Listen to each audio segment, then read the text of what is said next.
जय श्री ओम नमः सिद्धेभ्यः।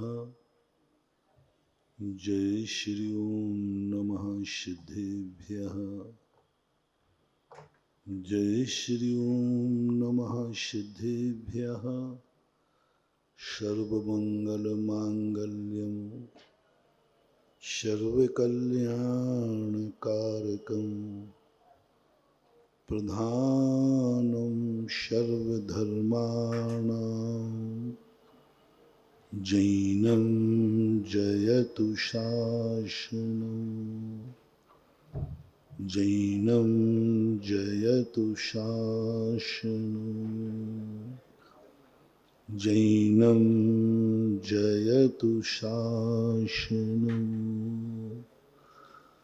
पंच परमेष्टि भगवान की, आचार्य श्री गुरुवर कुंद कुंद महाराज की, आचार्य श्री गुरुवर विद्या सागर महाराज की। परम पूज्य निर्यापक सर्व मुनि पुंगव सुधा सागर जी महाराज की जय हो। जो व्यक्ति जहां पर रहता है उस व्यक्ति को सबसे पहले अपनी दृष्टि को, अपने ज्ञान को चार दिशाओं में मोड़ना चाहिए। अपन सब दुनिया में रहते हैं तो सबसे पहले प्रयास करो इस दुनिया को समझने के लिए। पहली ललक आपकी होना चाहिए, ये दुनिया है क्या, दुनिया का स्वरूप कैसा है। जब तक हम किसी का नेचर नहीं समझेंगे उस व्यक्ति से हम ना तो लाभ ले पाएंगे बल्कि वह हमें नुकसान भी पहुंचा सकता है। हम दुनिया में कभी सुखी नहीं रह पाएंगे क्योंकि हम दुनिया का नेचर ही नहीं समझते। बालक वस्तु का नेचर न समझने के कारण गंदगी भी खा लेता है, अज्ञानी जहर भी पी लेता है क्योंकि वो नेचर नहीं जानता।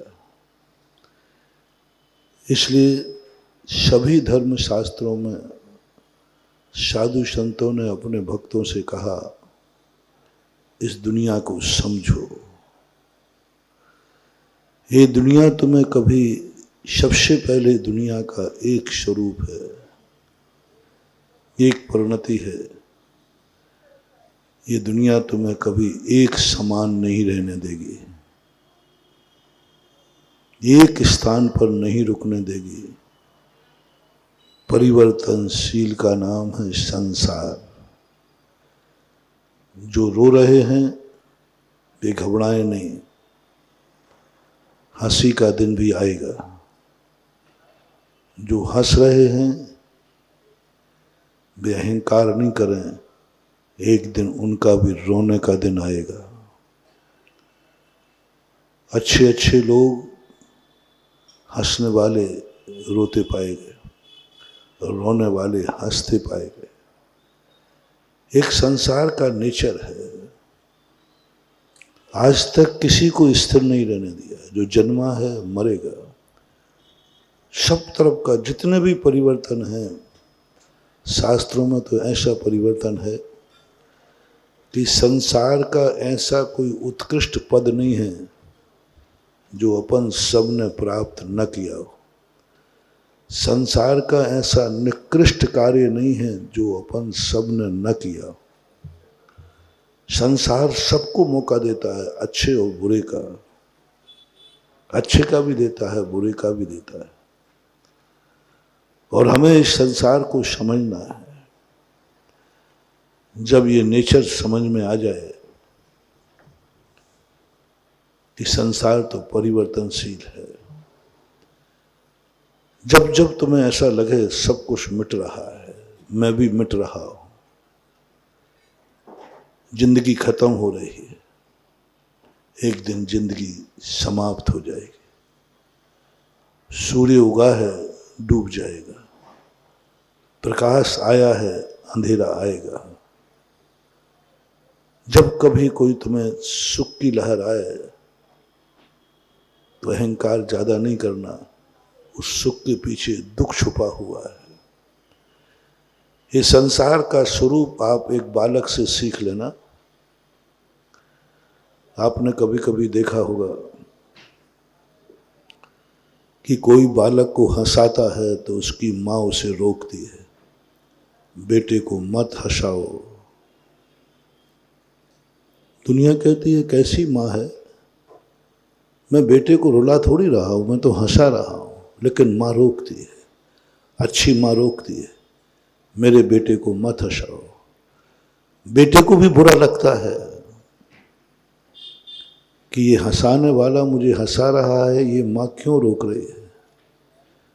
ये रहस्य न बेटा समझ पाएगा न दुनिया समझ पाएगी, मात्र माँ समझ पाती है। माँ जानती है कि बेटा अभी जितना हंस रहा है बाद में वह रोएगा, नियम से रोएगा। बताते हैं बैलेंस करती है बालक को जिंदगी। बेटा 24 घंटे में जितना हंसता है उतना उसको रोना ही पड़ता है, रोएगा ही रोएगा। हंसाने के लिए तो तुम आ गए, जब रोएगा तो उसका रोने का दुख तो मुझे ही भोगना पड़ेगा ना। इसलिए माँ रोकती, हंसाओ मत। बेटा हंसता है तो माँ रोकती, ज्यादा मत हंसो, रोना पड़ेगा। 10 महानुभाव, एक बालक की कहानी, एक माँ का ज्ञान। हम साधु संत भी एक तुम्हारी माँ के समान दुनिया के बीच में आते हैं। तुम एक बालक के समान जिंदगी जीते हो। तुम्हें जब खुशी आती है तुम हंसते हो, बहुत हंसते हो। हम साधु कहते ज्यादा मत हंसो, रोना पड़ेगा। ज्यादा मत अहंकार में जाओ, धूल में मिलना पड़ेगा। ज्यादा मत इतराओ। आज हमारे पूज्य गुरुदेव सदा कहा करते हैं, लक्ष्मी का नाम, धन दौलत का नाम दौलत है। दौलत, दौलत, धन दौलत को बोलते दौलत। इसको दौलत क्यों बोलते हैं? जब ये दौलत आती है तो एक छाती में लात मारती है तो व्यक्ति अकड़ के चलता है, और जब ये जाती है तो कमर पर लात मारती है तो फिर आई सी है।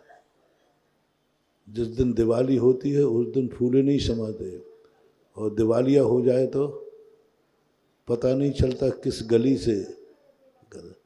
2 लातें जो मारती है उसको बोलते दौलत।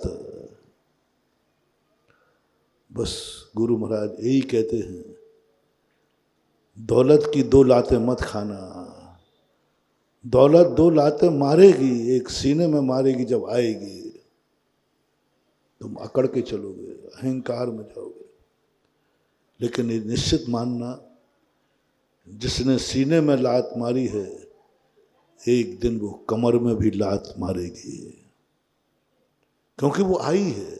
जो आई है वो जाएगी।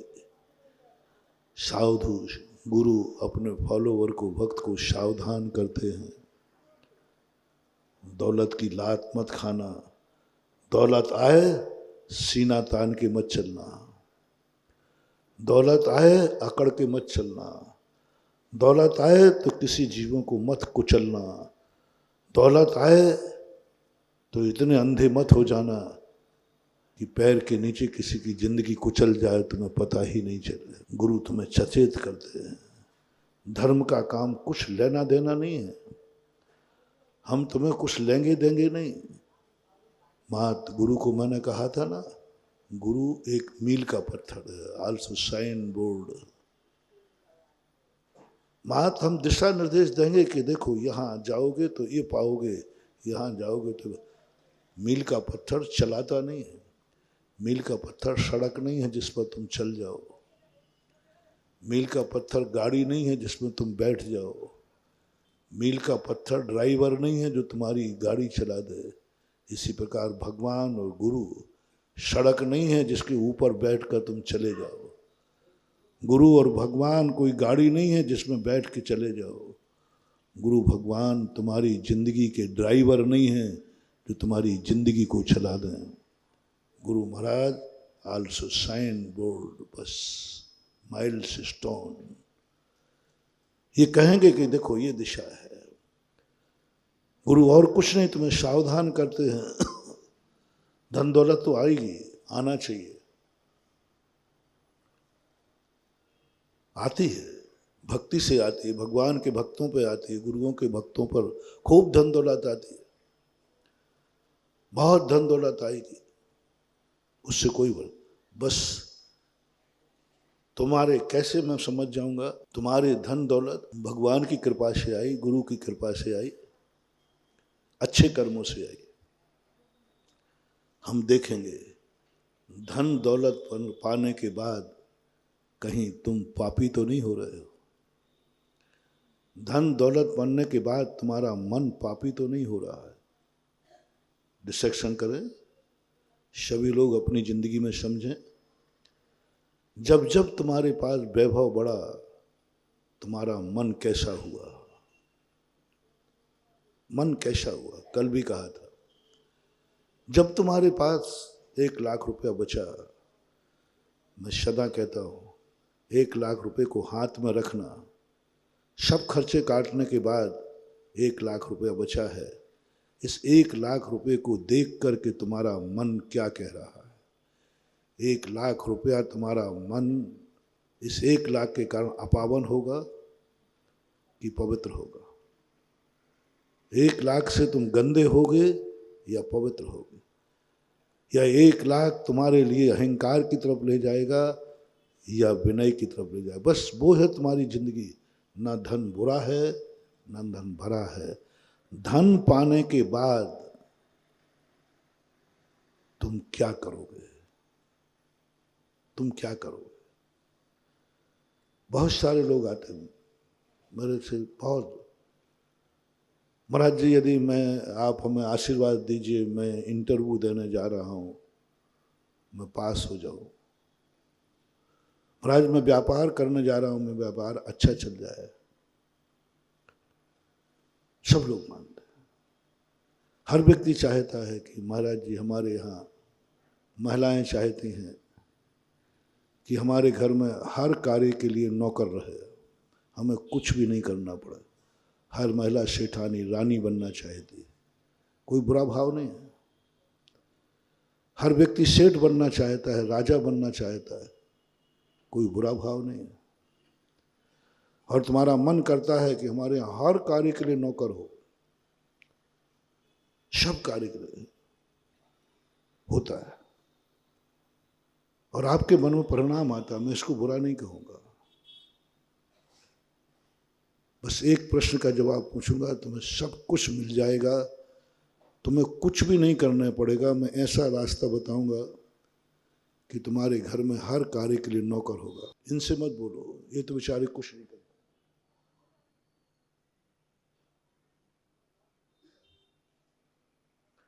तुम लोग झगड़ा करते हो तो अपने श्रीमान से बोलते हो, कौन सा सुख दे दिया,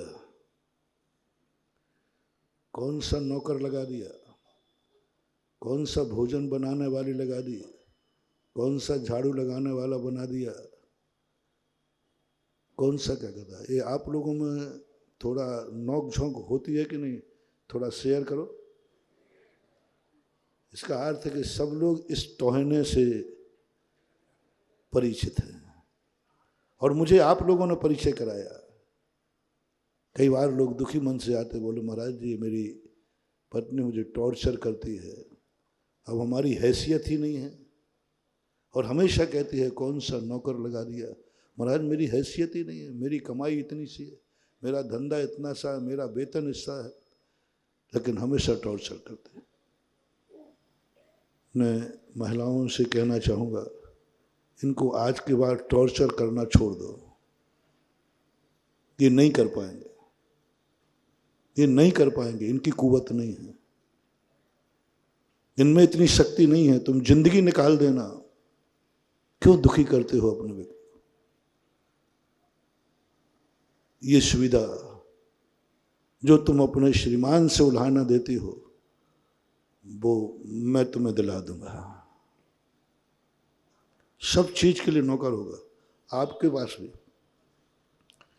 सब चीज के लिए नौकर। तुम बहुत कीमती लोग हो, बहुत मूल्यवान लोग हो। मुझे भी नहीं लगता अच्छा कि हमारा भक्त, इतना बड़ा भक्त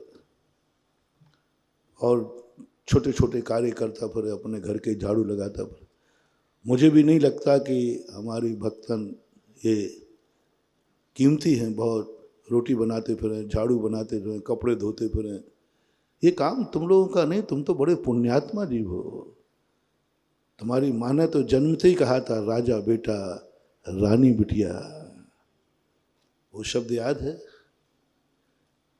तो माँ झूठी थी या तुम झूठे हो? हर माँ ने बेटे को उठाते कहा राजा बेटा। क्यों कहा था? वो देखना चाहती थी मेरा बेटा राजा बेटा। राजा बेटा वह है जिसका सब कार्य स्वयं नहीं करता, हुकूमत कराती है। रानी बिटिया कहा था, रानी बिटिया वो होती है जो कुछ काम नहीं करती, हुकूमत काम करती, शम नौकर करते। तो मुझे मालूम है वो शब्द वो हो जाएगी। तुम्हारी माँ की वाणी सत्य निकलेगी। तुम्हारी माँ ने जिन जिन को राजा बेटा कहा है वो राजा बेटा बनेगा। रानी बिटिया कहा है तो रानी बिटिया बनेगी। बस इतना सा बता दो। एक प्रश्न का जवाब आपको देना है, बाकी सब व्यवस्थाएं हो जाएंगी। छोटा सा मंत्र है, दे दूंगा, सब हो जाएगा। अभी तुम क्या करते हो? पुरुषों से पूछना चाहूँगा। महाराज सुबह उठ करके ये करता हूँ, ये करता हूँ, बहुत परेशान हूँ, कोई नौकर चाकर नहीं। तुम्हारे वो सब कार्य नौकर करेगा। बस इतना सा बताओ, जो कार्य अभी तुम कर रहे हो वो यदि नौकर करेगा तो उस टाइम तुम क्या करोगे?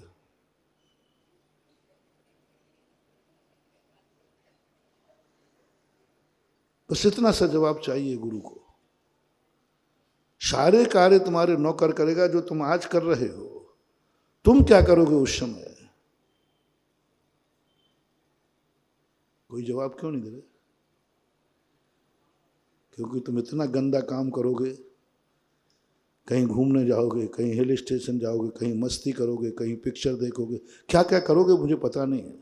खुद आप लिस्ट बना लो कि जिन कार्यों के कारण से आप अपने घर में उलझे हैं, यदि वो कार्य तुम्हारा नौकर करे, गॉड गिफ्ट कोई देवता आके करे, तुम्हें कुछ भी नहीं करना पड़े, बस इतना सा शेयर कर लो, तुम क्या करोगे? तुम्हारा मन क्या करेगा? अभी तो काम में लगा है मन। तुम्हारी आंखें क्या करेंगी? अभी तो काम में लगी हैं आंखें। तुम्हारे कान क्या करेंगे? अभी तो कान में लगे हैं काम में। तुम्हारा मुंह क्या करेगा? कान में लगे। तुम्हारे हाथ क्या करेंगे? अभी तो काम में लगे हुए। तुम क्या करोगे?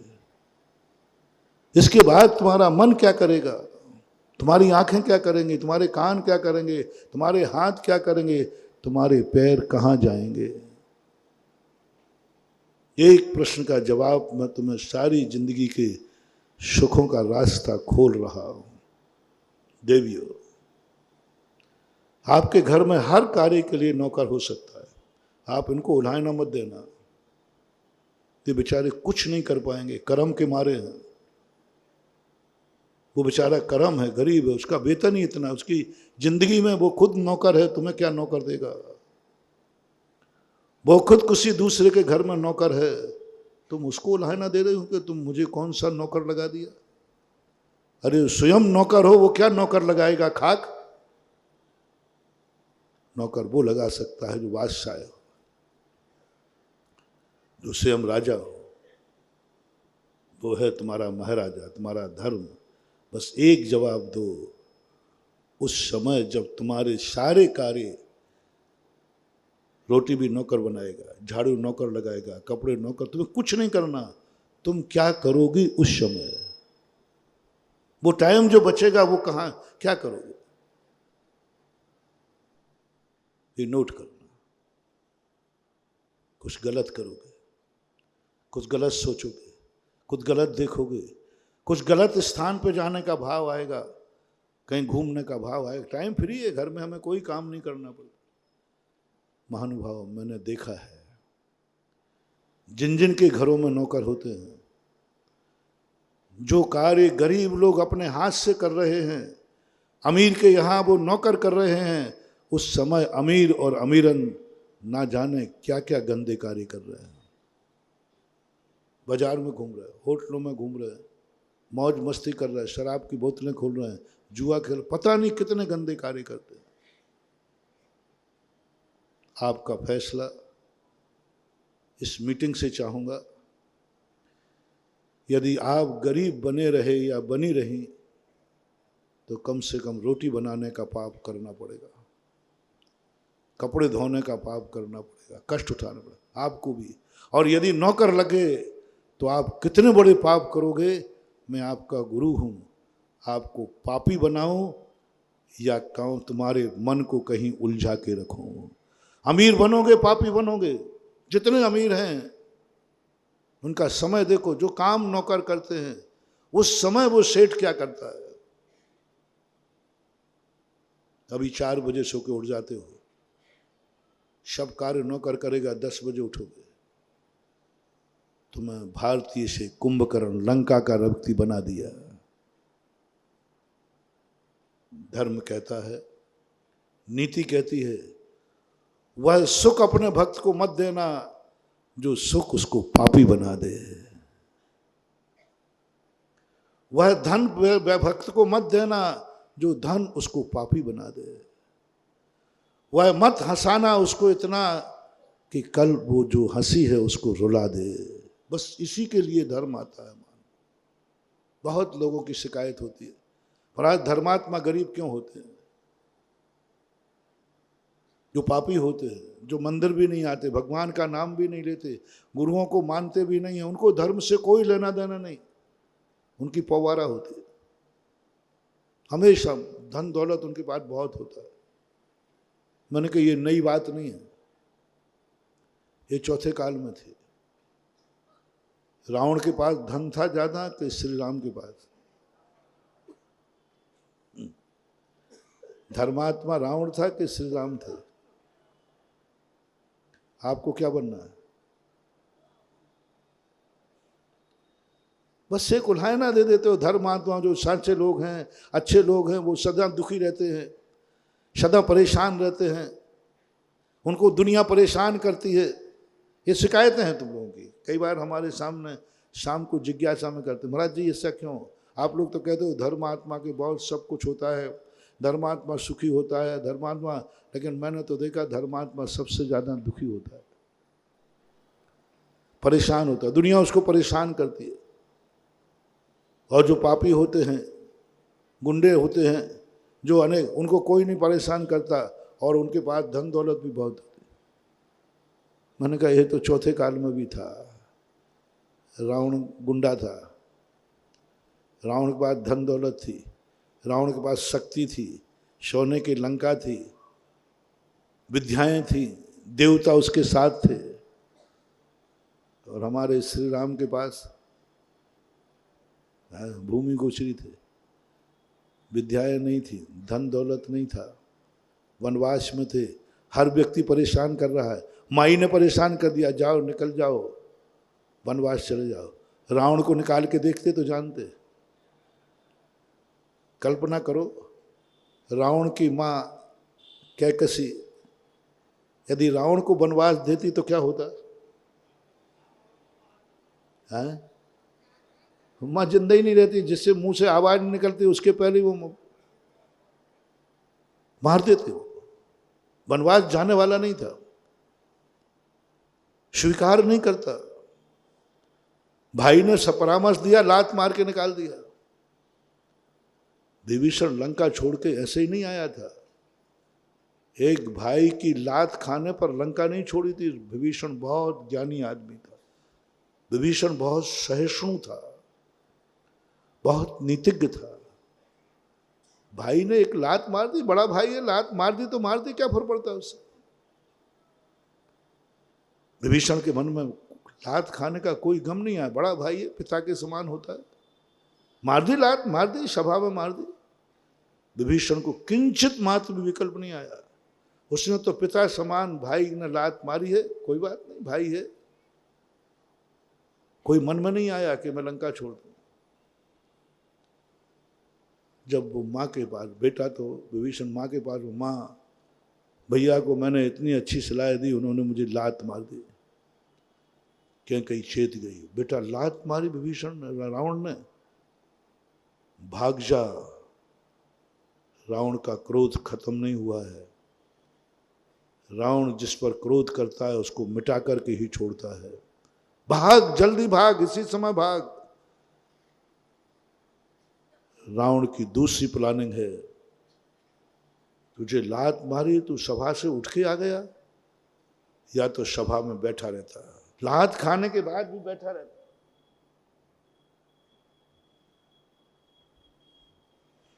लात खाने के बाद भी हाथ जोड़े रहता, लात खाने के बाद भी उनके पैर पड़ लेता रावण का, तो तेरी कुशल थी।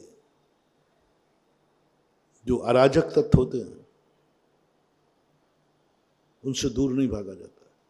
इनका नेचर कुत्ते के स्वभाव का होता है। कुत्ता कितना भी भौंके, भागो मत, यदि तुमने भागे कुत्ता काट लेगा। जिससे अराजक तत्वों से भागोगे वो काट लेंगे। सहन करो, जितना सहन करो। अब रावण तुम्हें छोड़ेगा नहीं, जितने जल्दी हो सके भाग यहां से। मां बोल रही है, रावण को जन्म देने वाली मां रावण को जानती थी, भाग यहां से। भागा भागा। और कहां जाऊं मां, लंका छोड़ के मैं कहां जाऊं? बोले चला जा उन्हीं की शरण में जो नाराज हुए हैं। सावधान, मोटिवेशन। दुष्ट कभी नाराज हो जाए तो वो कभी भी उससे बचने का या तो सहन करना, और या इतनी दूर भाग जाना, इतनी दूर भाग जाना दुष्ट जहां काबू ना पा सके। नीति लेना, कोई दुष्ट दुश्मन जितना तुम्हें दुख देवे सहन करना। सहन करना महानुभाव, गड़बड़ मत करना, सहन करना। और यदि खुश करना है तो उसके अनुकूल रहना। राजस्थान जयपुर में चतुर्मास चल रहा था। एक चोर, जब चोर तुम्हारे घर में घुस जाए तो दो तरीका अपनाना। चोरों का विरोध मत करना, विरोध मत करना, साइलेंट हो जाना। चोर है, दुष्ट, कुछ भी विरोध मत करना। और यदि और कुशलता चाहते हो तो चोर जिस कार्य के लिए आया है अपनी तिजोरी की चाबी और दे देना। जयपुर में घटना घटी, मेरा चतुर्मास चल रहा था राजस्थान में। एक घर में चोर गए, वो पुरुष को उठा करके मारा, चाबी लाओ। वो चाबी देने को तैयार नहीं, पीटता रहा। बच्चा सो रहा था, 10-12 साल का बच्चा था। वो उठा, बोले अंकल जी मेरे पापा को क्यों मार रहे हो? बोले ये चाबी नहीं दे रहा है। गजब का दृश्य महानुभाव, सबके लिए बहुत बड़ी शिक्षा दे रहा हूं। उन्होंने कहा अंकल मेरे मम्मी पापा को मत मारो। बोले मारूंगा, ये चाबी नहीं दे रहे। बोले चाबी मैं दे रहा हूं ना आपको। मेरे मम्मी पापा को मारना छोड़ दो, चाबी मैं दे रहा हूं तिजोरी की, आइए। लेकिन ध्यान रखना, बस एक शर्त है, मम्मी पापा को नहीं मारोगे। मम्मी पापा स्तब्ध रह गए कि ये बेटा क्या कर रहा है। बोले आप कुछ मत सोचिए, चाबी मैं दे रहा हूं अंकल। देखना, चोर को अंकल कह रहा है। साहस देखो उस बालक का। वो गया, चाबी जहां भी रखी थी उसने कहा ये चाबी साहब, ये तिजोरी है, आपको जितना चाहिए निकाल ले जाइए, मेरे मम्मी पापा को मत मारना। एक बालक ने मम्मी पापा की कीमत अनमोल कर दी। सामान लिया, अंकल जी आप जाइए, मेरे मम्मी पापा को कुछ मत कहिए। सुबह हुआ, पुलिस आई, तहकीकात हुई। बच्चे ने कहा हाँ मैंने ऐसे किया है, क्योंकि जिस तरीके से वो मम्मी पापा को मार रहे थे, मेरे मम्मी पापा 2-4 और थप्पड़ खाते मर जाते।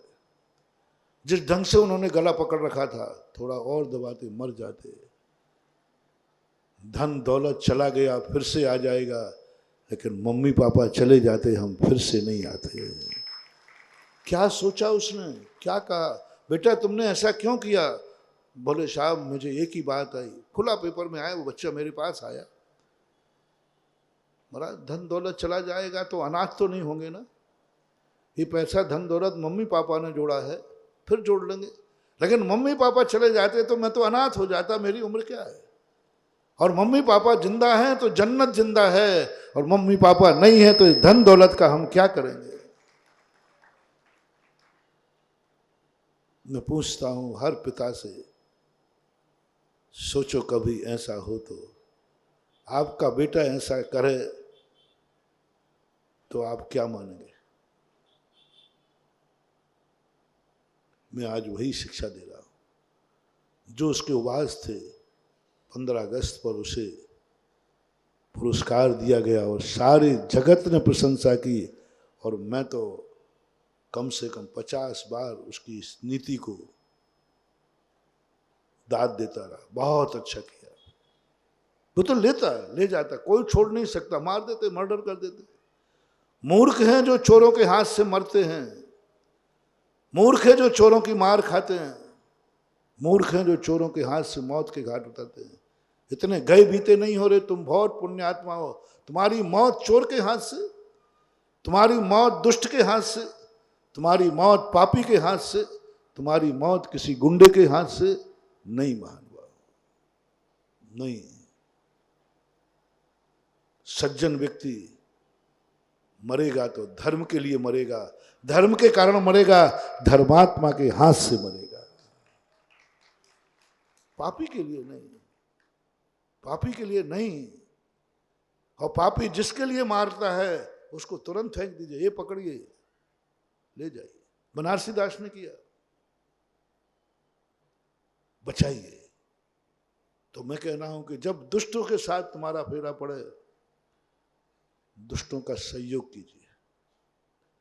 नहीं कर सकते हो तो विरोध मत कीजिए,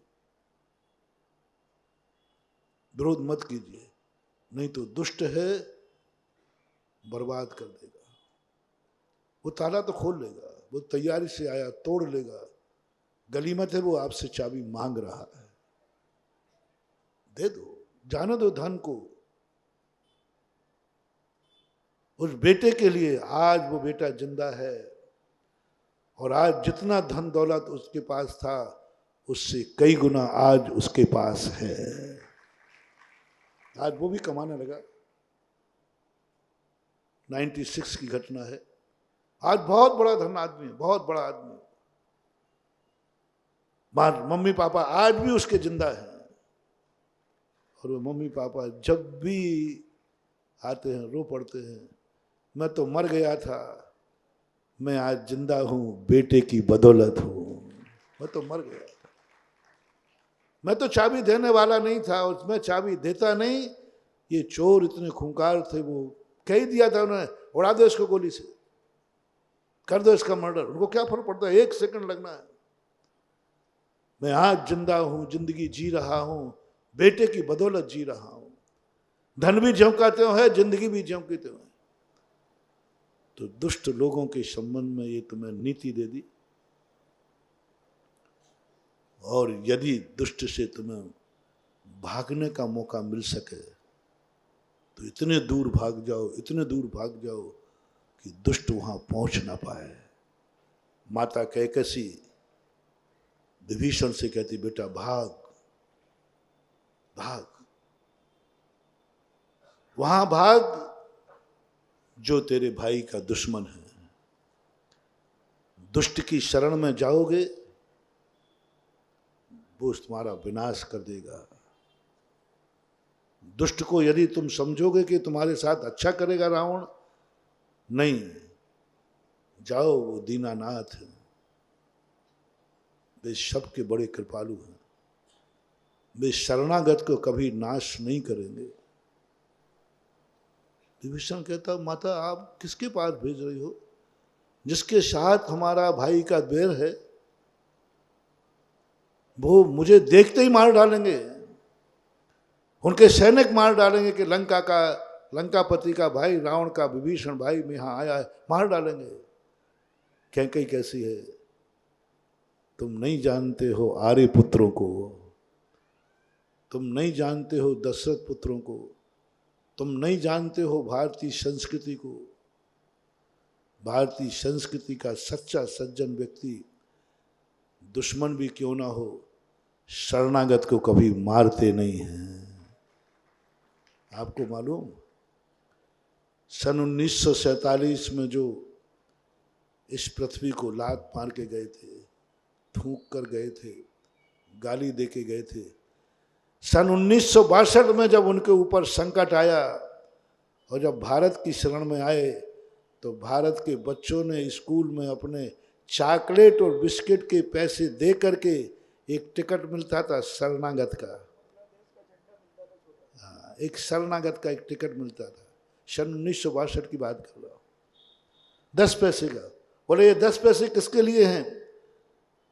भारत में जो शरण के लिए आए हैं उनके पेट की आग बुझाने के लिए, उनकी सहायता के लिए। वो कौन थे बताने की जरूरत नहीं, आप सबको मालूम। जो हमारे देश को ठुकरा के गए थे, जो देश के लिए बुराइयां करके गए थे, जो देश का खून खराबा करके गए थे, जो देश को द्रोही कहकर गए थे, जब वे भी शरण में आए तो भारत ने उनको भी छाती से लगाया और बच्चों ने गोली और चॉकलेट छोड़ करके अपना पैसा उन शरणार्थी को दिया। भारत की संस्कृति यही है। कैकई कहती है, तुम नहीं जानते बेटा आर्य पुत्रों की संस्कृति, वो शरणागत को नहीं मारेंगे। तुम निशस्त्र जाओ, कोई शस्त्र तुम्हारे पास ना हो, तुम मन पवित्र करके जाओ, षड्यंत्र तुम्हारे पास ना हो। तुम मन में कोई खराब षड्यंत्र लेके मत जाना, तुम कोई शस्त्र लेके मत जाना, तुम कोई सेना लेके मत जाना, तुम मन में छल कपट करके मत जाना और जाओ तुम शरण में, देख करके चमत्कार होगा। विभीषण पहुंचता है, सब सचेत हो जाते हैं। जब श्री राम के पास समाचार पहुंचा तो कहा आने दो उनको। लक्ष्मण भैया कहते, भैया क्या बात कर रहे हो, इन राक्षसों पर विश्वास करोगे? ये मायावी रोग हैं, ये षड्यंत्र हैं। ओहो, गर्व होता है रे अपनी संस्कृति पर। लक्ष्मण, वो लड़ने आया है या शरण में आया है? बोले शरण में आया है। यदि शरण में आया है तो सुनो लक्ष्मण, शरणागत के हाथ से मर जाना श्रेष्ठ है, लेकिन शरण में आने वाले को ठुकरा देना 10 भव का पुण्य क्षय हो जाता है। शरण में आया है, यदि वो छल कपट से आएगा तो उसके हाथ से मर जाऊंगा और क्या होगा, लेकिन शरण शब्द कहते ही शरणागत को वापस नहीं लौटाऊंगा। पृथ्वीराज चौहान की जिंदगी में कैसे हमारे राजा रहे, 16 बार अपने दुश्मन को जीता। मात इतना सा बोलता था दुश्मन, मैं गाय हूं घास का तिनका दबा करके, मैं गाय हूं मुझे क्षमा करो। ओह, एक क्षण में पृथ्वीराज चौहान अपने दुश्मन को छोड़ देता था। एक क्षण में कितने संहार करके उसको पकड़ा। उसने कहा मैं गाय हूं, छोड़ दे। 16 बार छोड़ा और दुश्मन ने एक बार पकड़ा, पृथ्वीराज चौहान की आंखें निकाल दी। वो सब कहानी तुम्हें कोई मतलब नहीं है पूरी कहानी से, मैं अपनी संस्कृति का बता रहा हूं। जो दुश्मन भी, दुश्मन की माँ कैकसी, रावण की माँ हमारे भारत के प्रति क्या भाव रखती है, लंका की राजमाता लंका के प्रति, लंका वासियों के प्रति और अपने बेटों के प्रति क्या भाव रखती है, ये डिफरेंस देखना। अपने रावण का नेचर क्या बता रही है अपने बेटे को, भाई को, उसी के भाई को, और भारत का नेचर क्या बता। लक्ष्मण ने बहुत कहा, भैया विश्वास मत करो, आप तो आदेश दो, मैं निपटा के आता हूं। किसको निपटाओगे, दुश्मन को कि शरणागत को? शरणागत पर कभी शस्त्र नहीं उठाया जाता लक्ष्मण। शरणागत मात्र शरण के योग्य होता है। बुलाया और आते ही कहा, आओ लंकेश, आओ लंकेश। विभीषण सोच गया कि ना मेरे से कुछ पूछा, ना मेरे से कुछ किया, और शरणा नहीं, तुम मेरी शरण में आए हो। सज्जन पुरुषों की शरण, या तो तुम्हें कोई दुष्ट पीछा पड़े, कोई दुष्ट संगति पड़े, तुम्हारा कर्म तुम्हारे पीछे पड़ जाए। मोटिवेशन, जब तुम सब थक जाओ, ये कर्म बहुत दुष्ट है महाराज, पीछा नहीं छोड़ रहा है, बहुत परेशान कर दिया, पूरी जिंदगी बर्बाद कर दी इस कर्म ने। बीमारी से परेशान हो, गरीबी से परेशान हो, सब तरफ से कर्म दुष्ट है। या तो सहन करो। पहला आपको निर्देश है, जब आप अपने कर्मों से बहुत परेशान हो जाएं, सब तरफ से परेशान हो जाएं, सुसाइड मत करना, मरने का भाव मत करना, भागने का भाव मत करना। ये दुष्ट कुत्ते की जाति का है, ऐसा काटेगा रेबेज हो जाएगा, रेबेज हो जाएगा। बस ऐसा मौका मत देना कि कुत्ता काट ले, कितना भौंकने दो, कुछ भी करे, काट ना पाए वो। और कुत्ता भागने वाले को काटता है, खड़े रहने वाले को कभी कुत्ता नहीं काटता। दुष्ट है, ये कर्म है। जब कर्म तुम्हारी जिंदगी में आए, तुम भागना मत महानुभाव, भागना मत, सहिष्णु बन जाओ। जे कर्म पूरब किए हैं खोटे, सहे क्यों नहीं जी रहा। बस एकदम सहिष्णु, एकदम सहिष्णु। मारने दो लाते, देने दो गालियां, जो भी तुम्हारे साथ कर रहा है, तुम सहिष्णु बन जाना, क्योंकि सामने वाला दुष्ट है। वो कर्म भी हो सकता है, वो बाहर का व्यक्ति भी हो सकता है, वो परिवार का भाई भी हो सकता है, वो कोई भी एक्स वाई जेड जिस पर तुम्हारा कोई बस नहीं चल रहा है। सहिष्णु बनो। दूसरा, यदि उसको रोकना है, उसके क्रोध पर काबू पाना है, चाणक्य की नीति है। चाणक्य की नीति है, दुश्मन पर या तो उसके सहिष्णु बार सहन करो, नहीं सहन हो रहे हैं तो उसको खुश करो। दुष्ट को, खल को, चोर को तुमसे कोई लेना देना नहीं है। उसको जो चाहिए है वह समर्पित कर दो। दुष्ट कभी व्यक्ति से दुष्टता नहीं लेता, उसको दुष्टता है, उसको धन चाहिए, उसको चाबी चाहिए, दे दो, चोर खुश हो जाएगा, दुष्ट खुश हो जाएगा। जो मांगे वो दे दो, जो जिस तरीके से जिंदा रखे उस तरीके से जिंदा रहो।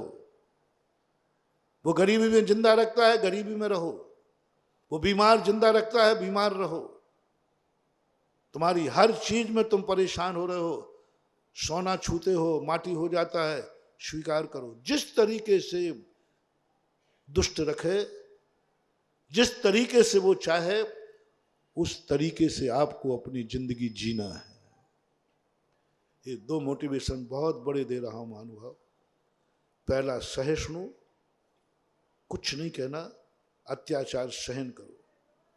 दूसरा है, वो चाहता है, उसकी इच्छा की पूर्ति करो, इच्छा की पूर्ति करो। ये सब बिल्कुल जो वो चाहता है, जैसा वो चाहता है। कर्म चाहता है कि तुम सदा बीमार रहोगे, बने रहना। वो चाहता है तुम गरीब बने रहो, तुम्हारे भीख मांगते रहो, तुम मजदूर बने रहो, बने रहना महानुभाव। मन में क्लेश मत लाना, भिखारी बन जाना। कर्म दुष्ट है, विरोध मत करना। भिखारी है, कटोरा उठाओ, जाओ भीख मांगो। कर्म बहुत जल्दी तुम्हारी जिंदगी बदल देगा। दुष्ट बहुत जल्दी तुम्हें छोड़ के चला जाएगा। बस दुष्ट जो है ईगो पॉइंट, दुष्ट के पास ईगो पॉइंट होता है। उसका ईगो पॉइंट पूरा हुआ नहीं और बस वो छोड़ के जाए, उसको कोई लेना देना नहीं, वो तो बुद्धिहीन है, बुद्धिहीन है। और जैसा तरीके से वो जिंदा रखना चाहता है वैसे अपनी जिंदगी का नियम बना लो। महाराज ये दोनों प्रसंग कठिन है। मैंने कहा ना बालक का इसलिए उदाहरण दिया है। और बालक ने कहा क्या चाहते हो अंकल? धन, ये पकड़ो चाबी। मम्मी पापा को बचा लिया, जिंदगी बचा ली। दुष्ट से यदि भिड़ जाता तो शायद सारी जिंदगी, यदि वो बच्चा भी भिड़ जाता कि मेरे पापा को मत मारो और चाबी नहीं देता तो बच्चे का भी मरता, बेटे का भी मरता, पूरा परिवार स्मशान घाट बन जाता। इसलिए चाणक्य कहता है समर्पित हो जाओ, हाथ ऊंचे कर दो। दुष्ट ने यदि बंदी बना लिया, बंदी बन जाओ, विरोध मत करो। महाराज ये दोनों प्रश्न बहुत कठिन है। दुष्ट के अत्याचार सहन करूं, कर्मों के अत्याचार सहन करूं, महाराज सहन नहीं हो रहा है, बहुत परेशान हूं। बस मन कर रहा है कि सुसाइड कर लूं। अब आप कोई उपाय नहीं बता रहे। नहीं, मरना मत। दुष्ट के अत्याचारों से भी ज्यादा पाप है सुसाइड करना। दुष्ट प्रतिदिन तुम्हारे साथ अत्याचार करे, लाते मारे, गाली मारे, तुम्हारा प्रतिदिन संसी से खून निकाले, तुम्हारे नमक मिर्ची का छिड़काव करे, तो भी मरने का भाव मत करना महानुभाव, मत करना। सुसाइड नहीं करना। नो, नहीं, नहीं, नहीं, कभी नहीं। सारी दुनिया से आज मेरा कहना है, मनुष्य पर्याय में कितना भी कष्ट आ जाए, कभी मरने का भाव मत करना। दुष्ट के हाथ से मर भी जाओगे, तुम्हारा अगला भाव बिगड़ेगा नहीं, कभी नहीं बिगड़ेगा। लेकिन सुसाइड कर लिया तो 100 भवों तक तुम्हारी अकाल मौत होगी। पूज्यवर रवि शरण आचार्य पद्म पुराण में 2 श्लोक लिखते। धमकी में मत देना कभी मरने की, ऊपर से भी मत कहना, परिणाम त्याग देना, कभी मैं मरने का भाव नहीं करूंगा, कितना भी कष्ट हो। पहला नियम। कभी ऊपर से भी मत बोलना, वचन से भी, तुमने ऐसा किया तो मैं सुसाइड कर लूंगा। महिलाओं की आदत होती है। ओ देवियों, मत करना ये भाव, मत करना। एक बार भी सुसाइड करने का ऊपर से बोलना, मन से बोलना, 100 भवों तक तुम पूरी जिंदगी नहीं जी पाओगे। जन्म लोगे और मरोगे, बीच में मरोगे। जितने ये अकाल मौत मरते हैं ये सब पूर्व भव के सुसाइडर हैं। इन्होंने कभी मरने का भाव किया था तो कर्म कहता, अरे दुष्ट, मैंने तुझे इतनी जिंदगी दी, तू मरने का भाव कर रहा है, जा मैं तेरे लिए छोटी ही जिंदगी दूंगा, 1 दिन की, 2 दिन की, 4 दिन की, क्योंकि तुमने मरने का भाव किया। इसलिए पहला तो निर्णय करो, हम मरने का भाव नहीं करेंगे। दुष्ट के अत्याचार सहन करो। महाराज नहीं होगा, नहीं होगा। इतना सहिष्णु नहीं है कि दुष्टों की, हम इतने पारसनाथ नहीं हैं कि हम 10 भाव तक सहन करें। हम इतने श्री राम नहीं हैं कि हमारे साथ इतना राज्य पूरा छीन लिया जाए, निकाल दिया जाए तो भी हम सहिष्णु बन जाए। नहीं होगा महाराज सहन। और ना ये होगा कि चोर घर में आए और मैं चाबी दे दूं। ललितपुर वालों, या तो हाँ कहो या ना कहो। मुझे तो विश्वास नहीं है कि तुम चाबी दे दोगे, मुझे तो विश्वास नहीं है। मरोगे, मर जाओगे, चमड़ी जाए पर दम नहीं जाए। मुझे बहुत कम विश्वास है। हजारों लाखों करोड़ों में एक बालक मिला इतने साल की जिंदगी में, दुनिया में पहला बालक मिला जिसने चोर को चाबी दी है। या तो 16वीं शताब्दी में,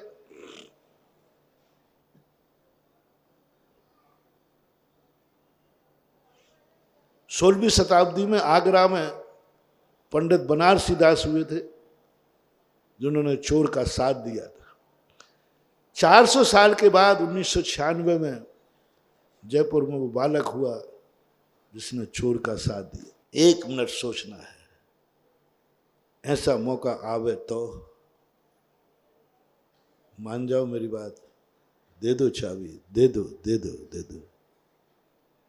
जितना वो चोर ले जाएगा ना,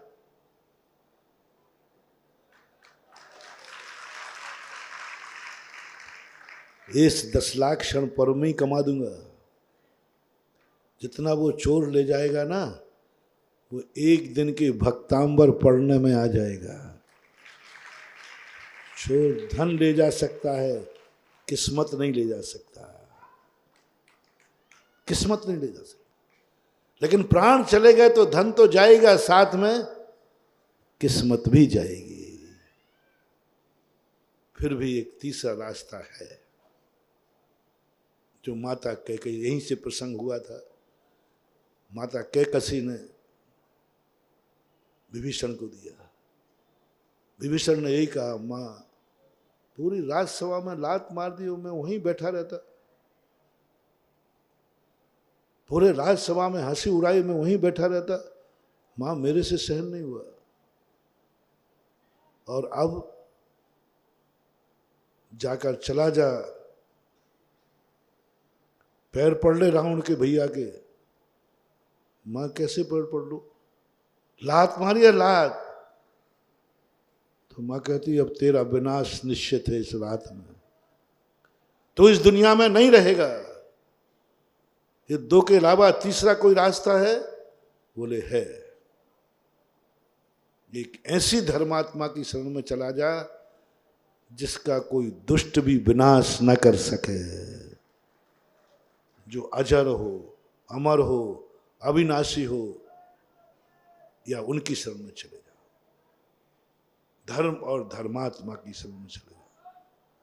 तीसरा रास्ता एक ही है, जब तुम्हारे दुष्ट कर्म तुम्हें परेशान करें, कहीं मत भटको, क्योंकि तुम सहन, या तो मैंने कह ही दिया कि सहन करो, अन्यथा आप तुरंत उठिए घर से और सीधे अभिनंदन नाथ भगवान के सामने भक्तांबर में बैठ जाइए। तीसरा रास्ता है। 2 रास्ते तुम नहीं अपना पा रहे हो ना तो चोर का, दुष्ट का साथ दे पा रहे हो, और ना ही तुम सहन कर पा रहे हो। अब बस एक ही तीसरा रास्ता है, शरण वत्सल, करुणा निधान, जहां हर शक्ति तिरोहित हो जाती है। हर शक्ति आती है टकराने के लिए, लेकिन टकराते ही चूर चूर हो जाती है। आएगी, दुष्ट वहां भी आएगा, लेकिन वो कुछ नहीं बिगाड़ पाएगा। जैसे मैंने डाकू खड़ग सिंह की बात कही थी ना, ले जाने दे घोड़ा, नहीं पचा पाएगा, लौट के आएगा। आएगा, लौट मिलेगा, वो तुम्हारा सम्मान करेगा, तुम्हारा वापस करेगा। नहीं पचा पाए।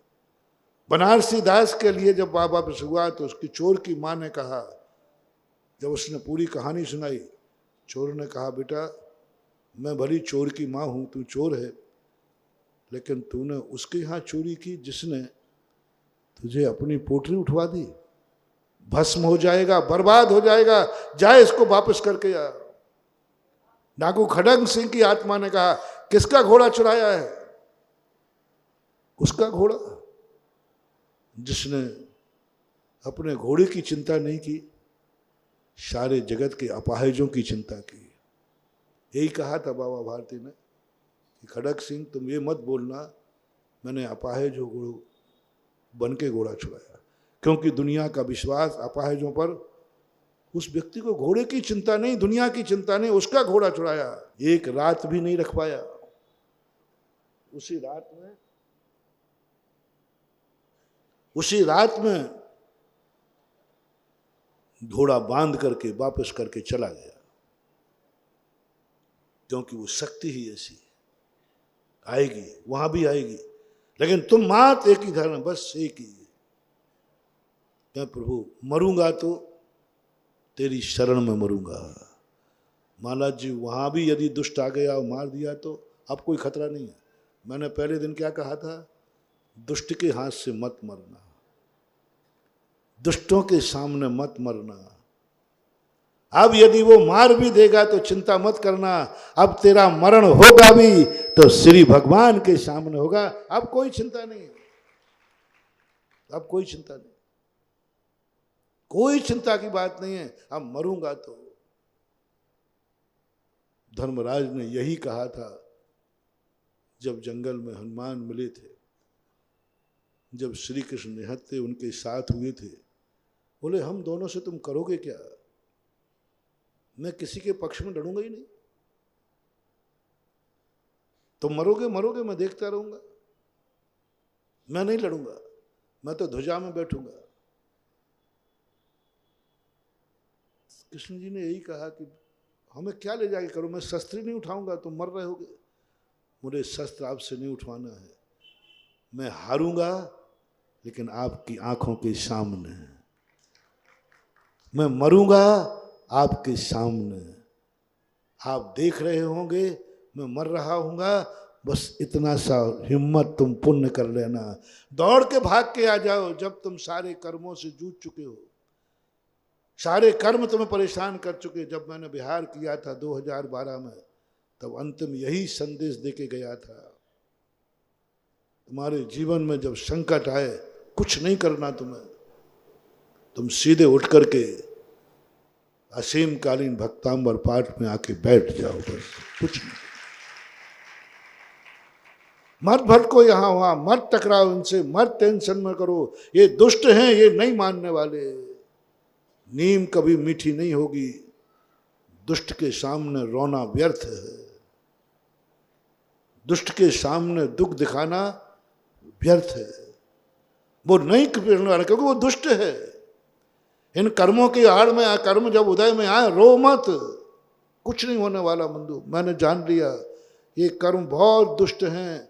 जब तुम्हारे अशुभ कर्म के उदय, रोना मत, कुछ नहीं होगा, ये पिघलने वाले नहीं, कुछ नहीं होने वाला। मानव आप लोगों की ये गंदी आदत पड़ गई, जब बुरे दिन आते हैं रो पड़ते हो, कोई परेशानी आती रो पड़ते, रो मत। पूज्यवर उमा स्वामी महाराज कहते हैं अपने भक्तों को एक नियम दिलाओ, ये कितने भी दुष्टों से परेशान हो, बस इनसे कहो ये रोवे नहीं, रोने से दुष्ट की दुष्टता बढ़ती है, रोने से दुष्ट की दुष्टता बढ़ती है। या तो सहन करो या उसके अनुकूल हो, रो मत, रोना नहीं। रोने से दुष्ट और ज्यादा खूंखार हो जाता है। आज सबको मेरा कहना है, हर व्यक्ति की जिंदगी में कोई ना कोई परेशानी है, मैं जानता हूं, क्योंकि तुम सब धर्मात्मा हो। क्या कहा? क्योंकि तुम धर्मात्मा हो इसलिए परेशानी है। मैंने कैसे जाना मैं परेशान हूं? क्योंकि तुम धर्मात्मा हो। धर्मात्मा सदा परेशान था, है, रहेगा। धर्मात्मा को दुनिया परेशान करती थी, कर रही है, करेगी। धर्मात्मा को वनवास हुआ था, हो रहा है, होगा। धनवान को शाव हुआ था, हो रहा है, होगा।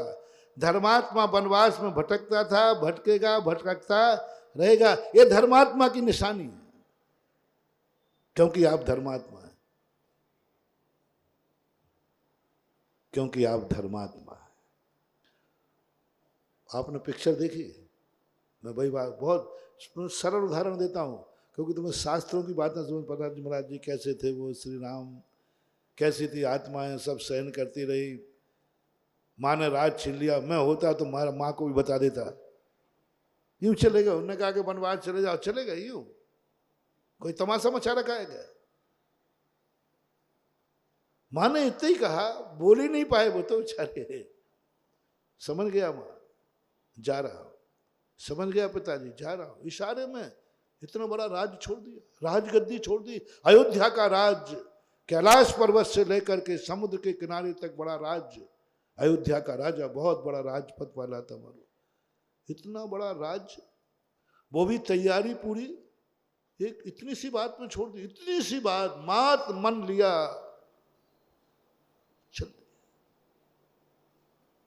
चल दिए। कुछ महाराज जी समझ में नहीं आती बात, ऐसा भी कैसे हो जाता है।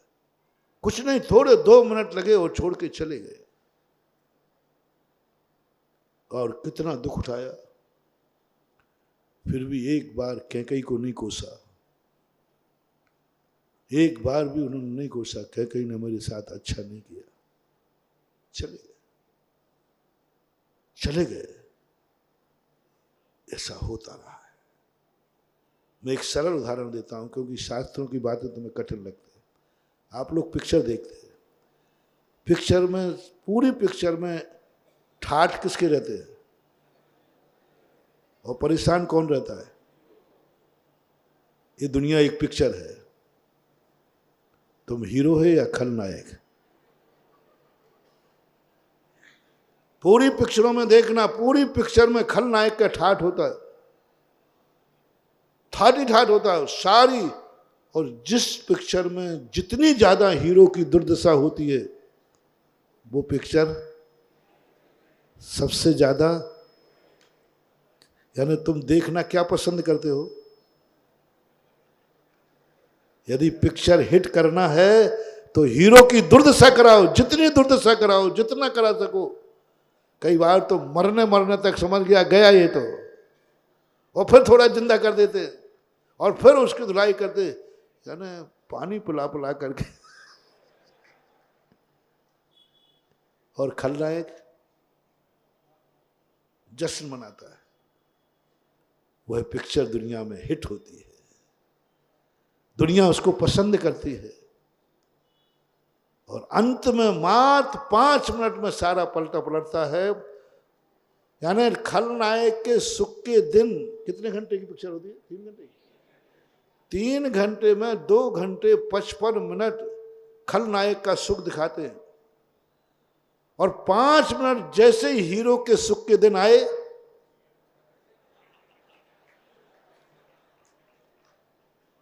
जैसे हीरो के सुख के दिन आए, खलनायक का नाश हुआ, उसी समय पिक्चर द एंड। यानी दुनिया क्या पसंद कर रही है? खलनायक के सुख, रावण की लंका, रावण का जीवन पसंद कर रही है। पिक्चर एंड क्यों कर दी गई? क्योंकि अब महाराज कोई पसंद नहीं करेगा। क्यों भाई, क्यों? अब तो हीरो के सुख के दिन आए हैं, महाराज कोई पसंद नहीं करेगा। अब बताओ, ये दुनिया एक पिक्चर है, पिक्चर चलाने वाला जो निर्देशक है, उसे अपनी पिक्चर चलाना है, तो खलनायक को सुखी और हीरो को दुखी करना पड़ेगा, तभी ये संसार की पिक्चर हिट होगी। अन्यथा हिट नहीं होने वाली। ये आप लोगों ने आज से नियम करो, जिस पिक्चर में खलनायक होगा, उस पिक्चर को हम देखने नहीं जाएंगे।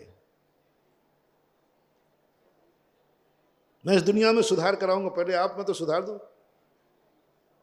आपको सुधार दूं, फिर दुनिया को सुधार दूंगा। मैं भी भगवान से पर प्रार्थना करूंगा कि भगवान, मैं उस संसार में नहीं रहूंगा जिसमें दुष्ट रहते हैं, मैं उस पिक्चर को नहीं देखूंगा जिसमें खलनायक ना हो,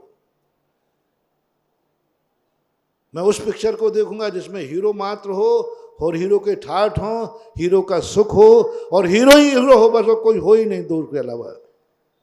ऐसी कौन सी पिक्चर बनी है? तुम पसंद करोगे? कोई पसंद, वो पुलुप जाएगी, खर्चा भी नहीं निकलेगा। बस दी सेम आल्सो, ये संसार एक बहुत बड़ा पिक्चर है, इसमें खलनायक सुखी रहेगा, हीरो दुखी रहेगा, लेकिन अंत में हीरो को मंदिर मिलेगा और खलनायक को दशहरा मैदान मिलेगा। फैसला आपकी जिंदगी में, आपके हाथ में। पूरी जिंदगी रावण को कभी जिंदगी में सुख नहीं आया, दुख नहीं आया, कभी जिंदगी में दुखी नहीं हुआ रावण, पूरी जिंदगी भर। आज दशहरा मैदान में हर साल जलाया जाता है। दुनिया का कोई व्यक्ति ऐसा नहीं हुआ जो एक बार मरने के बाद एक बार जलता है, लेकिन रावण हर साल जीवित होकर हर साल मरता है। और हमारे दुख रहने वाले राम धर्मात्मा पूरी जिंदगी भर भली दुखी रहे, लेकिन आज कहाँ बैठे हैं? बोला ना, आज मंदिर में बैठे हैं, आज भक्तों के मुंह में बैठे हैं, आज इनका नाम, जिनकी कथा, जिनका स्मरण सारा जगत मंगल मान रहा है। अब फैसला आपको करना है। धर्मात्मा बनोगे, हीरो बनोगे तो दुख उठाना पड़ेगा, खलनायक बनोगे तो सुखी रहोगे, लेकिन बाद का फैसला करो क्या बनना है। थोड़ा बहुत दूर है ना पंडाल, सुनाई कम पड़ रहा है। एक बार और बोल दो जोर से, पक्का? तो आज के बाद कष्ट में रोना मत, क्योंकि हीरो बनने वाले को कष्ट उठाना ही पड़ेगा। पूज्य गुरुदेव ने मूक माटी लिखी, इसलिए लिखी वो कि मंगल कलश बनना है तो कष्ट उठाना पड़ेगा। एक माटी पे गैती चलेंगी, मंगल कलश बनना है। एक माटी पर दुर्मत चलेगा, एक माटी का गारा बनाते समय पैरों से रूंधेगी, एक माटी को कलश बनाने के लिए चाक पे घूमेगी, एक माटी को कलश बनने के लिए अग्नि में तपेगी। कलश बनना है तो ये सब होगा। इसलिए जितने मेरे धर्मात्मा हैं, आज से शिकायत बंद करो। मैंने पहले ही तुम्हें कहा, तुम धर्मात्मा हो, निश्चित है तुम परेशान जरूर होगे। तुम धर्मात्मा हो, तुम्हारे ऊपर संकट जरूर आएगा। तुम हीरो हो, क्या कहा? तुम हीरो हो, संकट जरूर आएगा। तुम हीरो हो, दुष्ट तुम्हारे पीछे जरूर आएंगे। तुम हीरो हो, तुम्हारे लिए दुख जरूर उठाना पड़ेगा। यदि फैसला हो तो हीरो बनने का फार्म भरो, अन्यथा खलनायक की भी सीट खाली है। As you like. मैं कुछ भी नहीं बोल रहा हूँ, जो आप, मैंने पहले ही कहा, मैं तो साइन बोर्ड हूँ। एक तरफ खलनायक, एक तरफ, दोनों में से एक फार्म भरना है। हीरो को भरोगे, कष्टों को देख लेना। धर्मात्मा बनोगे, कष्टों को देख लेना। धर्म करते ही कष्ट आएगा। धर्मात्मा बनोगे, वनवास मिलेगा। तेरी माँ ही घर वनवास भेज देगी, दूसरे तो क्या भेजेंगे। यदि इतनी हिम्मत हो, इतनी सहिष्णुता हो, तो धर्मात्मा बनने का फार्म भरना, अन्यथा खलनायक ही ठीक हो। डाकुओं की जमात में जाओ या साधुओं की जमात में आओ। साधु की जमात में आओगे तो कष्ट उठाना पड़ेगा, मच्छर भी काटेंगे, गर्मी सर्दी सब लगेगी। देख लो हम लोग जीवन का, साधु का जीवन देखना। बाहर से तुम साधु को देखोगे ना तो इतने कष्ट हैं कि तुम रो पड़ोगे। 48 टेम्परेचर में हम लोग एक टाइम भोजन पानी करते हैं, और तुम रात में भी बोतल रख के सोते हो, उसमें विहार करते, अंतराय आता है। केसों को अपने हाथ से उखाड़ते, 2 बाल उखाड़ के देखो। सर्दी गर्मी में जैसा हो, सर्दी पड़ती है, एक रात कमरे में बिना रजाई के देखो। और हम लोग पूरी जिंदगी भर ठंड में विहार भी करते हैं, रहते हैं। साधु को पूरी जिंदगी का तुलना करना, जिस दिन ये साधु के कष्ट तुम्हारे ऊपर आ जाएंगे, तुम सुसाइड कर लोगे। तुम्हारी जिंदगी में ऐसा दिन आ जाए कि तुम्हारे परिवार का कोई व्यक्ति नहीं बचा, सब मर चुके, अकेले बचे हो। साधु ने सब का त्याग कर दिया, अकेला बचा है। कल भोजन का कोई इंतजाम नहीं है, फिर भी जिंदा है। तुम्हारे यहाँ यदि तुम्हारी जिंदगी में ऐसी नौबत आ जाए कि एक टाइम ही आपको खाने को मिलेगा, बोलो जिंदगी कैसी रहेगी। तुम्हारी किस्मत ने ऐसी दशा की, तुम्हारी कर्म ने, कि तुम जिंदगी में एक टाइम से ज्यादा दूसरी टाइम ना खा पाओगे ना पी पाओगे, है ही नहीं। यदि ऐसा दिन तुम्हारा आ जाए तो तुम सुखी बना मानोगे अपने आप को कि दुखी? महाराज जी हम तो सुसाइड कर लेंगे। हम लोगों ने पूरी जिंदगी भर एक टाइम खाने का नियम लिया है, सुखी हूं कि दुखी? ठंड के दिनों में यदि तुम्हारे लिए कोई कपड़ा ओढ़ने को नहीं मिले, कोई रजाई नहीं, कुछ नहीं, तो जिंदगी वो रात तुम अपनी कोसोगे कि अवभाग्य मानोगे? कोसोगे, दुख है। गर्मी के दिनों में नंगे पैर चलना पड़े, छाले पड़ जाएं पैरों में, कांटे चुभ जाएं, यदि ऐसी नौबत तुम्हारी आ जाए कि तुम्हारी जिंदगी में जूते नसीब भी ना हो, दुर्भाग्य मानोगे। वो सारी चीजें साधु अपने जीवन में स्वीकार करता है और बोलो मैं दुखी हूं कि सुखी हूं? मेरे बराबर कौन सुखी है दुनिया में बताओ? और मेरे पास क्या है जो सुख का साधन है? जिन जिन कारणों से तुम सुखी होते हो वो महावीर ने सब छुड़ा दिया और फिर सुखी। तो सुख की एक लहर। बाहर को साधु को देखोगे, बाहर से धर्म को देखोगे, बाहर से धर्मात्मा को देखोगे, गम ही गम नजर आएंगे। जरा अंदर तो झांको, सरगम लहर आएंगे। धर्मात्मा को बाहर से देखोगे, गम ही गम आएगा। धर्म की बाहर की जिंदगी देखोगे, कष्ट ही कष्ट नजर आएंगे। ये फार्मूला बना लो बंधु, जो आप लोगों ने मिथ्या धारणा बना रखी है कि हम धर्मात्मा रहेंगे, हम हीरो रहेंगे तो हमें कोई दुख नहीं आएगा, ये तुम्हारी धारणा गलत है। इसलिए मैं झूठा लोभ दे करके तुम्हें प्रभावित नहीं करूंगा। जो जो हीरो बनेगा कष्ट आएंगे, जो जो धर्मात्मा बनेगा कष्ट आएंगे। आएंगे, धर्मात्मा का लक्षण है। दुष्ट आएंगे, परेशान करेंगे लोग, क्योंकि तुम धर्मात्मा हो। यदि ये झेलने की ताकत हो, फिर भी हो, तो अंदर सरगम लहर आएंगे। अंदर जब इसका फल मिलेगा, जब तुम मंदिर में बैठोगे और सारा जगत तुम्हारा नाम लेकर अपने जीवन को धन्य मानेगा, तब अंदर से सरगम लहर आएगा, आनंद दिया। और जब दशहरा मैदान में, आज दो में से एक फैसला करना है।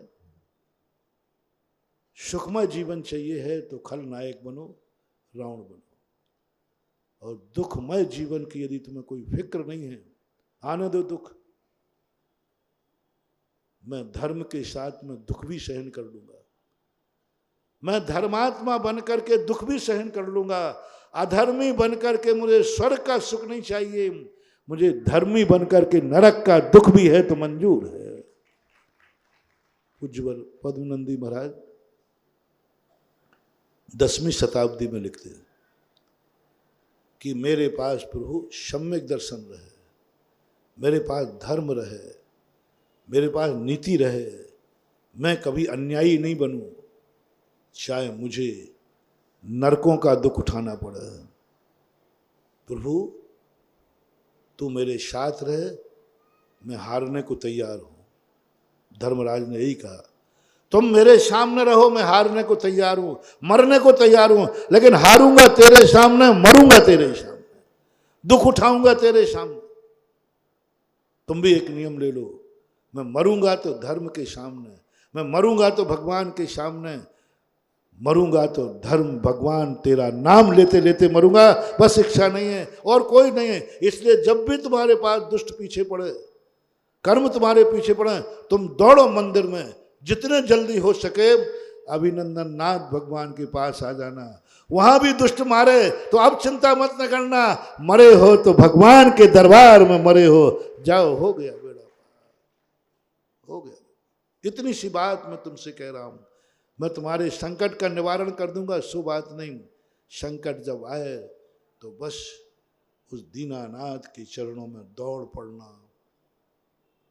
90% मुझे विश्वास है, 99% मुझे विश्वास है कि यदि तू धर्मात्मा के दरवाजे आ गया, वो दुष्ट की हिम्मत नहीं है कि वो इस धर्मात्मा के सामने तुम्हारे प्राण ले ले। कैकसी कहती है, वहां भी रावण पहुंच गया तो बेटा यदि वहां पहुंच करके भी तुझे कोई, यदि रावण ने मार भी दिया तो कम से कम मरेगा तो श्री राम के चरणों में मरेगा, उनकी साक्षी में, उनके पक्ष में होकर मर। सत्य के पक्ष के में होकर मरना पड़े तो मर जा, असत्य के पक्ष में जिंदा रहना भी श्रेष्ठ नहीं है, और सत्य के पक्ष में जाकर मरना पड़े तो वो मरना भी श्रेष्ठ है। क्या कहा, रिपीट करता हूं, अधर्म के साथ, असत्य के साथ जिंदा रहना भी, सुखी रहना भी श्रेष्ठ नहीं है। धर्म के साथ, धर्मात्मा के साथ दुखी रहना, मर जाना भी श्रेष्ठ है। और होगा ये, धर्मात्मा बनोगे दुख के साथ। आप एक घोषणा करो, मुझे दुख की परवाह नहीं है, बस मेरा धर्म नहीं छूटना चाहिए, मुझे जीतने का कोई ख्वाब नहीं है मधुसूदन, मुझे जीतने का, हारने का कोई गम नहीं है, बस हारूं तो प्रभु तेरे सामने हारूं। तू देख रहा हो और मैं हार रहा हूं, तू देख रहा है और मैं, तू देख रहा है और मैं मर रहा हूं, तू देख रहा है मैं पिट रहा हूं, तू देख रहा है मैं दुखी हो रहा हूं, तू देख रहा है और मैं परेशान हो रहा हूं, बस और कुछ नहीं, तू देखते भर रहना। मैं ये नहीं कह रहा हूं प्रभु परेशानी दूर करना, बस मैं परेशान हूं, बस तुम देखते रहना। दुनिया की नजर में मेरी परेशानी आवे या ना आवे, तू जरूर देखते रहना कि मैं परेशान हूं। दुनिया मुझे मरते देखे या नहीं देखे, तू जरूर देखना कि मैं मर रहा हूं। दुनिया मुझे हारा माने या नहीं माने, तू जरूर देखना कि मैं हार गया हूं। बस तेरे सामने मोटिवेशन, तेरे सामने मैं मरना चाहता हूं, तेरे सामने मैं रोना चाहता हूं, तेरे सामने मैं दुख उठाना चाहता हूं, बस साक्षी मुझे तेरी चाहिए और कुछ नहीं चाहिए। धर्मराज की आवाज सुनकर के समझ गए, धर्मराज आज पहली बार इससे बड़ा नीतिज्ञ मैंने नहीं देखा। इतनी बड़ी मोनोपोली, बहुत बड़ी पॉलिटिक्स से महानुभाव है। तुम समझ रहे हो कि हम तुम्हें क्या कहते हैं, कृष्ण जी हनुमान जी दोनों देखकर देखा, ये है राजनीति, यह है राजनैतिकता, यह है कुशलता। ये चाणक्य तो कुछ भी इनके सामने नहीं लगता। क्या कह दिया, मैं मरूंगा तुम्हारे सामने। मैंने कब कहा कि तुम मुझे जिताना, मैंने कब कहा तुम मेरे पक्ष में युद्ध लड़ना, मैंने तो नहीं कहा। अर्जुन ने कह दिया मैं इसलिए थोड़ी आया हूं कि तुम मुझे शस्त्र दे दो, मेरे साथ लड़ो। नहीं नहीं नहीं, लड़ना नहीं है, मैं युद्ध करूंगा आपके सामने और मरूंगा, हारूंगा आपके सामने। कृष्ण समझ गया, धर्मराज इतनी बड़ी नीति, क्योंकि तुम्हें मालूम है, तुम्हें मालूम है कि तुम्हारा श्रद्धेय, तुम्हें मालूम है कि तुम्हारा भगवान अपने भक्त को हारता हुआ देख ही नहीं सकता, मरते हुए देख ही नहीं सकता। जरूर तुम कुछ ना कुछ करोगे, लेकिन तुम मांगोगे नहीं। तुमने तो ये कह दिया मैं तो मरना पसंद करूंगा तेरे सामने। ऐसे ही अपन को कह देना, भगवान तू मेरे साथ रहना, मैं नरकों में भी चला जाऊंगा, बस तू साथ रहना। गांधी जी ने कहा था ना एक बार कि मुझे नरक में भी वास मिलता है तो मैं तैयार हूं, बस वहां एक लाइब्रेरी होना चाहिए। यदि पुस्तकें मेरे पास है तो मैं नरकों का दुख भी भूल जाऊंगा ज्ञान के सामने। देखो उदाहरण है। ऐसे ही सम्यक दृष्टि कहता है, प्रभु मुझे कितना भी कष्ट में रख लीजिए, बस तू मेरे साथ रहना, बस तेरे बिना मेरा एक भी दुख नहीं हो। दुश्मन मुझे लात मारे तो तू देखते रहना, बस तेरे सामने गवाह तू रहना, बस मुझे तो आपकी गवाह चाहिए कि मेरे हर कष्ट का गवाह प्रभु है, मेरी हर दुर्दशा का गवाह प्रभु है, मेरे ऊपर जो अत्याचार है उसका गवाह प्रभु है। बस जिसे हमारी शास्त्रीय भाषा में कहा साक्षीभूत, अपसख्यम देवता सख्य हो। भगवान से कुछ मत कहना महानुभाव, कुछ मत कहना, बस एक ही कहना, बस मेरी जो दुर्दशा हो तेरी साक्षी में हो, तेरे ज्ञान से ओझल नहीं हो, तू कुछ भी मत करना, बस तुझे मालूम रहना चाहिए कि मैं मर रहा हूं, तुझे मालूम रहना चाहिए दुष्ट मुझे दुख दे रहा है, बस तेरी जानकारी में रहे, इससे ज्यादा मेरी कोई इच्छा नहीं है। बहुत बड़ी पॉलिटिक्स है, क्योंकि मुझे मालूम है भगवान मुझे इतना चाहता है, वो मेरी दुर्दशा देख ही नहीं सकेगा, चमत्कार होगा। पर तुम मत मांगना, तुम मत कहना कि मुझे सुखी कर दो, नहीं, मैं तो दुखी रहूंगा, तेरे सामने रहूंगा, तेरे दरबार में रहूंगा, मंदिर में मरूंगा तो भक्तांबर पढ़ते पढ़ते मरूंगा, बस और कुछ नहीं चाहिए।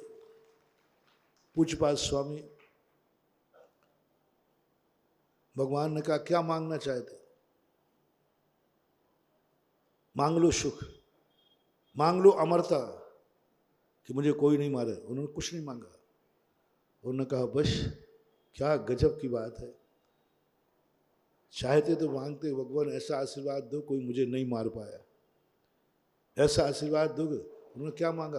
कुछ नहीं भगवान, जब मैं दुख में हूं, जब मैं मरने लगूं, बस तेरा नाम याद आ जाए और तेरी शक्ल याद आ जाए, और हो सके तो तेरे चरणों में मर सको, इससे ज्यादा मेरी कोई इच्छा नहीं।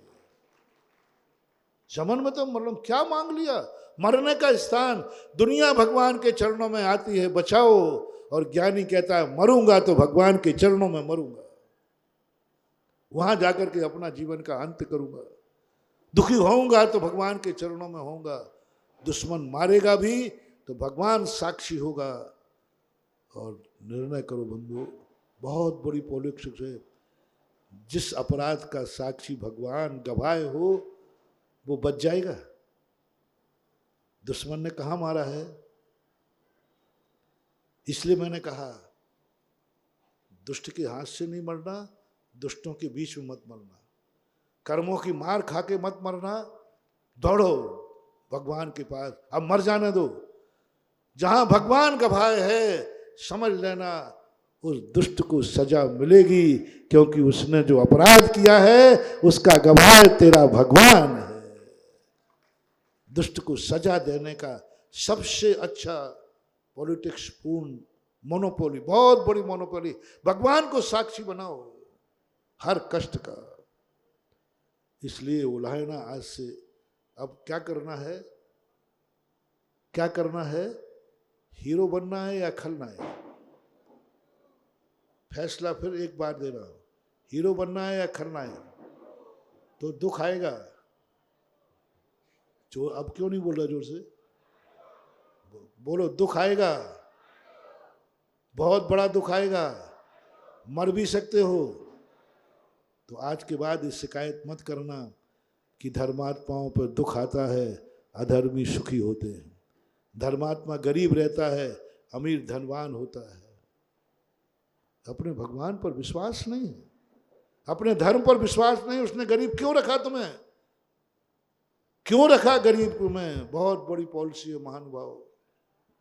एक बेटा अपने बेटे को चाबी नहीं देता, गिन के पैसा देता है, और एक बेटे को बाप ने चाबी दे दी, दोनों दोस्त मिलते हैं, यार मेरा बाप तो बहुत कंजूस है, गिन के देता है, और दूसरा कहता है मेरे बाप ने तो चाबी दे दी। और जिसके हाथ में चाबी है और वो बालक है, बोलो अब वो बनेगा कि मिटेगा? बर्बाद हो गया। और इसके पास इतने पैसे दिए थे जितने किराए के थे, अब वो रास्ते में क्या बोतल खरीदेगा? बोलो ये बाप की कंजूसी है कि तुम्हें पाप से बचाने का तरीका है।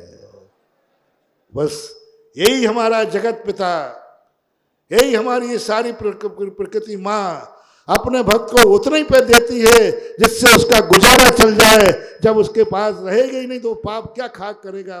और दुश्मन को इतना देता है, चढ़ जा बेटा सूली पर, चढ़ जा, जितनी ऊंचाई से गिरेगा। भक्त को साइकिल दी, खलनायक को प्लेन दे दिया। अब दोनों को एक्सीडेंट हो गया, कीचड़ है, गिरेगा तो सही। पैदल वाला गिरा, क्या हुआ? और प्लेन वाला गिरा। भुज के अंदर अभी भूकंप आया था, बहुत गजब का। मुझे धर्म के शास्त्रों पर उधर सब जो कोसते थे, भगवान देखो मैं आपका भक्त हूँ और मेरे पास झोपड़ी है, इनके पास देखो 8 मंजिल का मकान है और आपके मंदिर भी नहीं आता, आपके मंदिर भी नहीं आता, वो नाम ही नहीं लेता धर्मात्मा। 8 मंजिल हमेशा कोसता था वो, भगवान को कोसता था, गुरुओं को कोसता था। महाराज देखो आपकी भक्ति करूं और ये देखो इसके कैसे पौवारा है, और देखो आज इनके ठाठ हैं और हम आपके भगत हैं, दिन रात आपकी माला फेरें, जाप करें और हमारे पास ये झोपड़ी है। भगवान को जवाब देते नहीं। और जब भूकंप आया, 8 मंजिल की मकान में से एक भी व्यक्ति नहीं बचा और झोपड़ी वाला पूरा परिवार सुरक्षित रहा। और अब वो कहता है, पेपरों में इंटरव्यू दिया उसने, भगवान भगवान भगवान माफ करना, मैंने पूरी जिंदगी भर तुझे उलाहना दिया है, आज पता चला कि तू जानता था भूकंप आएगा, भक्त को मैं मरने नहीं दूंगा इसलिए झोपड़ी नहीं दी। आज मेरे पास भी 8 मंजिल का मकान होता तो आज मैं सब इसमें पिछड़ के मर गया होता। अब इतनी दूरदृष्टि किसकी हो सकती है? आज बच गए, एक परिवार को खरोच नहीं आई, कच्ची झोपड़ी थी, भूकंप आया, निकल के बाहर, एक नहीं मरा। और उसी के बाजू में महल जिसको वो कोसता था, भगवान को कोसता था, उनमें से एक व्यक्ति नहीं मरा। किस बुरी तरह से उनकी लाशें निकाली गई, कितनी बुरी दुर्दशा हुई उनकी। इसलिए अंत में, इसलिए हो मेरे प्यारे धर्मात्माओं, हो मेरे प्यारे भक्तों, झोपड़ी मिलने पर मुझे कोसना मत, झोपड़ी मिलने पर धर्म को कोसना मत, महलों को देख करके कुछ हरकना मत। ये तेरे परमात्मा की मोनोपोली है, ये तेरे परमात्मा की बहुत बड़ी करुणा है, ये प्रकृति की करुणा है कि दुष्ट को जितना ज्यादा बढ़ाओगे उसकी दुष्टता बढ़ेगी, और दुष्टता बढ़ेगी तभी दुर्गति होगी। और भक्त के जितना कम दोगे उसकी दुष्टता बढ़ेगी ही नहीं, वो ऊपर जाएगा। खाली हमारे पूज्य गुरुदेव ने लिखा है, अंतिम पंक्ति कह के खत्म करता हूँ, गुरु जी ने लिखा है, खाली पारली, तराजू होते ना तराजू, भरी पारली नीचे जाती, खाली ऊपर जाती है, स्पष्ट रूप से तुला हमें बतलाती है। तराजू होते ना, कौन सा पड़ला नीचे जाता है और कौन सा पड़ला ऊपर जाता है? बोलो, खाली रहूं या भर दूं? मैंने तो नहीं कहा, तुम से कहलवा दिया ना। बस अब इसके संबंध में अपन और समझने का प्रयास करेंगे। आज इतना ही। महावीर भगवान।